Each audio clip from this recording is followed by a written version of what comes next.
కరీంనగర్ జిల్లా చొప్పదండి మున్సిపల్ ఎన్నికల ఏర్పాట్లు నిర్వహణను అదనపు కలెక్టర్ అశ్విని తానాజీ వాకాడే పర్యవేక్షించారు. అన్ని కేంద్రాల్లో పోలింగ్ ప్రక్రియ శాంతియుత వాతావరణంలో కొనసాగుతుందని ఈ సందర్భంగా తెలిపారు. పోలింగ్ సజావుగా జరిగేలా ఎంఆర్ఓ, ఎంపీడీఓలు సహా సంబంధిత శాఖల అధికారులు సమన్వయంతో పనిచేస్తున్నారని పేర్కొన్నారు. ప్రతి పోలింగ్ కేంద్రంలో అవసరమైన సదుపాయాలు, భద్రతా చర్యలు పూర్తి స్థాయిలో అమలు చేసినట్లు తెలిపారు. ఎలాంటి అవాంఛనీయ ఘటనలు జరగకుండా అన్ని రకాల ఏర్పాట్లు చేసినట్లు స్పష్టం చేశారు. ఓటర్లు తమ ఓటు హక్కును స్వేచ్ఛగా వినియోగించుకోవాలని కోరారు. కరీంనగర్ జిల్లా చొప్పదండి మున్సిపాలిటీలో మన పోలింగ్ డే నాడు ఇక్కడ రావడం జరిగింది. మనకి జిల్లా వారీగా చూస్తే మనకి 3 మున్సిపాలిటీస్, ఒక మున్సిపల్ కార్పొరేషన్ అనేది ఉన్నాయి.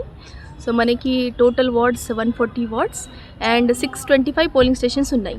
సో అన్ని పోలింగ్ స్టేషన్లో ఈరోజు 7కి మనకి పోలింగ్ స్టార్ట్ అయింది. అన్ని చోట్ల ప్రశాంతంగా ఈ పోలింగ్ అనేది నడుస్తుంది. మనకి 2 అవర్లీ రిపోర్ట్ కూడా ఉంటుంది. సో మనకి ఇప్పుడు వరకు 25% అనేది 2 అవర్లీ రిపోర్ట్ ప్రకారం పోలింగ్ పర్సెంటేజ్ టర్న్అవుట్ అనేది అయింది. ఇంకా మనకి నెక్స్ట్ అన్ని చోట్ల మనకి రిటర్నింగ్ ఆఫీసర్ కానీ, జోనల్ ఆఫీసర్ కానీ, తహసీల్దార్ కానీ, మున్సిపల్ కమిషనర్ కానీ అందరూ ఫీల్డ్లో ఉన్నారు.